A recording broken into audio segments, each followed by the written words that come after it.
You are here for outfits and I'm here to show you them. I'm Maya and this is a video that you clicked on, so let's just jump right in. A button-up and a pleated skirt is more formal, so I left that button-up untucked to try to elongate my torso a little bit. I think rather than tucking in my shirt, leaving a fitted shirt untucked around my waist makes the shapes a little bit better. This skirt is my very first designer piece. I don't normally go to consignment stores or shop designer in general, but I thought I'd just stop by for inspirational purposes and inspirational purposes only. But I ended up finding this gorgeous wool Christian Dior skirt. I know designer is really pricey and not within everyone's budget, and for full transparency, it's not even in my budget. But I got the skirt for $100 with tax, and honestly, I'm like totally okay paying that price. And if I wear it a third of the year, it's basically $1 a day. I say, trying to make myself feel better for dropping so much money. Here's that same skirt with my favorite varsity sweater. I think combining the aesthetics of a more feminine uniform with a more sporty masculine sweater is just the epitome of effortlessly cool in a boarding school, light academia sort of way. I do think those boots would also go well with this outfit, but I wanted to swap those out just because the stripes on the sweater are navy and green, and I didn't want all those colors to be too distracting and take away from the main the main points being this slouchy yet structured silhouette, the cable knit and wool textures, and my drop dead gorgeous skirt. There's so much I could say about why I did everything that I did when putting together these outfits, but you wanted outfits and not a detailed analysis of every single piece on my body and the purposes in each outfit, so let's move on to the next one. Not everyone is a skirt person, not every day is a skirt day. I know I would not take this skirt within 5 miles of my school, or if there's even a 5% chance that it would rain that day.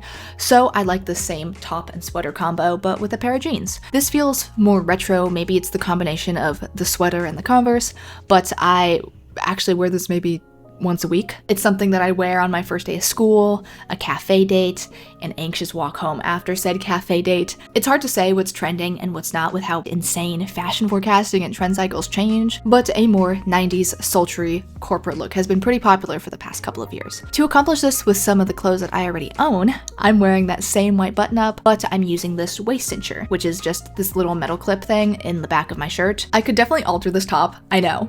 But okay, I don't really have an excuse. I do literally everything else except for the small task that I know would make my life so much easier, because I think for some reason I just need my life to be hard. So I inconvenience myself in a bunch of small ways. That is for me and my therapist to work on. If you don't sew and you want this more cinched in waist look, these clips are so great, and they also work on pants too. To keep my style interesting, my personal philosophy for fashion is to not get inspiration from fashion, but to look at literally anything else, like a job, a subculture, art, history. But I will say that I broke this rule a couple of months ago when I discovered the very beautiful, the very gorgeous Nora Fawn. This is my Please Notice Me Nora Fawn outfit.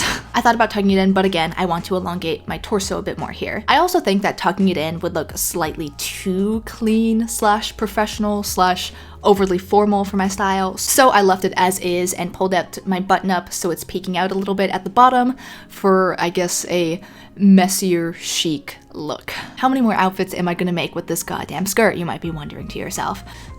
Or not, I don't know.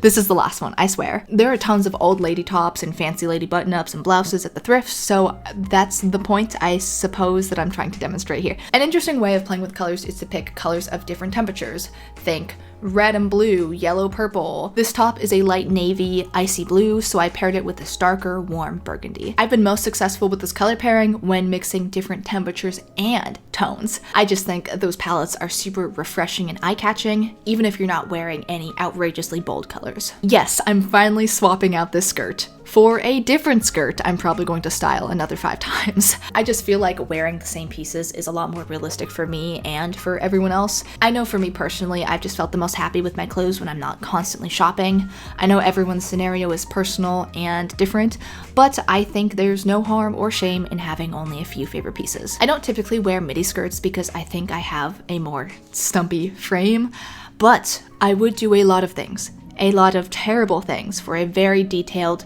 medieval or whimsical black piece of clothing. I'm keeping all the same pieces from the previous outfit since it is my firm belief of the last minute that anything you can wear with a maxi skirt, you can wear with a mini skirt. I tried to change the silhouette a bit and play with the shape of my clothes here, but I think this is probably the worst outfit I've ever made in 2025. I don't know if it works. I feel like it's just missing something. A little bit resemble my freshman year self a little bit too closely when I was first discovering button-ups. I remember going to LA for the first time when I was a freshman, and I was just learning about my style, so I went all out with the cheetah print and the Doc Martens and the blue and white striped button up. And I swore I was gonna be scouted and asked to be featured in like a Team 10 content house or something like that. And I'm glad that never happened. And I continued to have awkward fashion, even now, I suppose. I just rediscovered this top recently when I was doing one of those nightly manic cleaning episodes instead of sleeping, and I thought it was cute. Yeah. Of course I did, because I own it. If I was a snowbird going to an all-inclusive resort in Puerto Vallarta with club music blasting on the pool speakers while I sunbathe with tequila soda and lime, this is probably the outfit that I wear afterwards when I go back to the hotel room to get ready for dinner.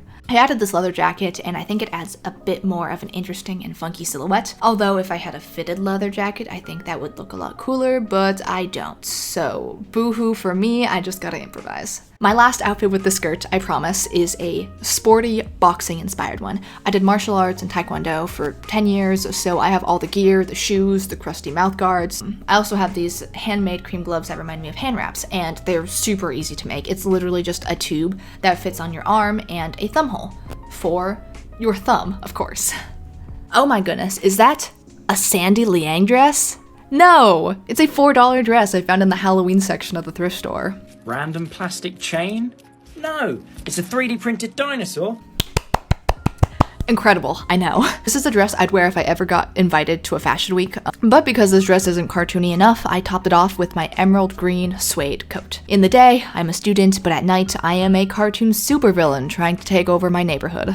I think it looks incredibly chic buttoned up all the way to the top. Trench coat button to the top, and these ballerina ass slippers. But leaving the buttons unbuttoned around the skirt, so when I move, you get that swishy motion, and it gives the outfit a little bit more drama. This dress was in my last video for most worn pieces of clothing, but for good reason. I know nobody is gonna believe me when I say this, but I'm about to style this dress in another 5 or so ways. Me? Re-wearing clothes? Alert the press, I am wearing the exact same dress. That rhymed.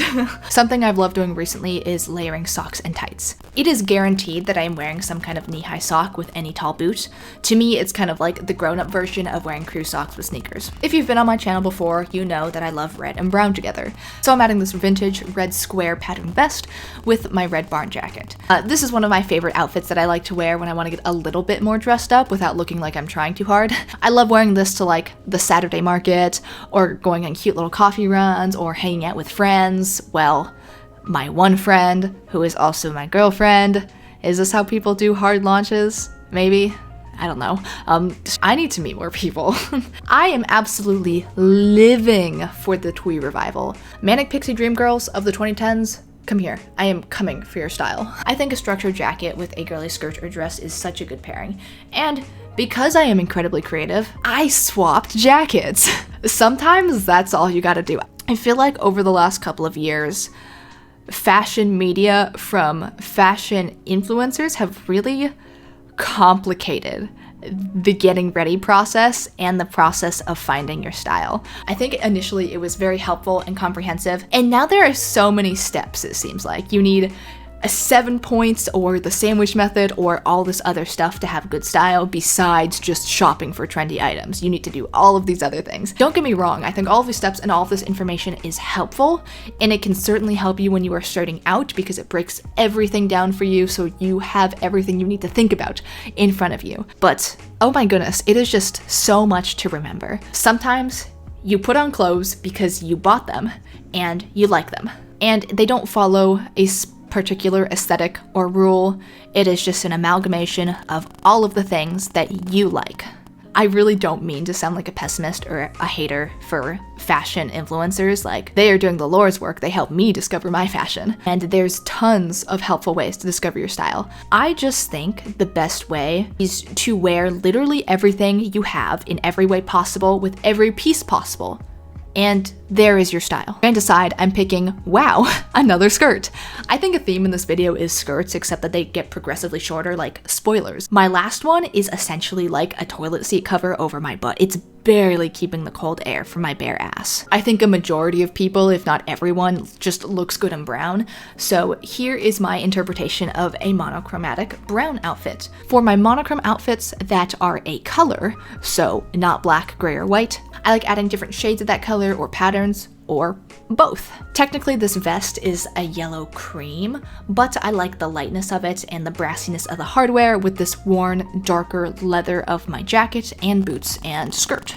And my skirt also has a little bit of the cream color, so it all ties in together like one big aesthetic puzzle. Speaking of choosing colors from your patterns, the other color in the skirt is green, so I swapped out the neutral colors on top with something a little bit brighter.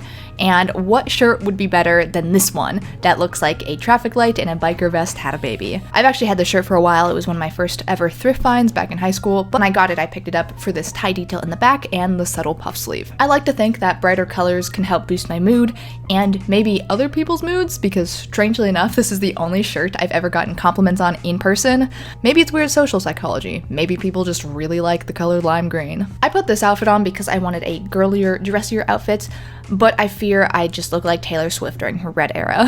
I mostly put this outfit together because I don't wear these boots often, but they're these super nice Steve Madden boots, and like I said before, the best way to find your style is to wear everything, and in this case, here is a piece that I really don't wear, but would like to. I haven't really been gravitating towards an ankle boot recently, but I feel like that's more of the work of the invisible and penetrating probe that is mainstream trends, and just leaving the ankle boot behind and moving more towards these taller knee-high length boots. If I were ever to make a capsule wardrobe, my overalls would be the first piece in there.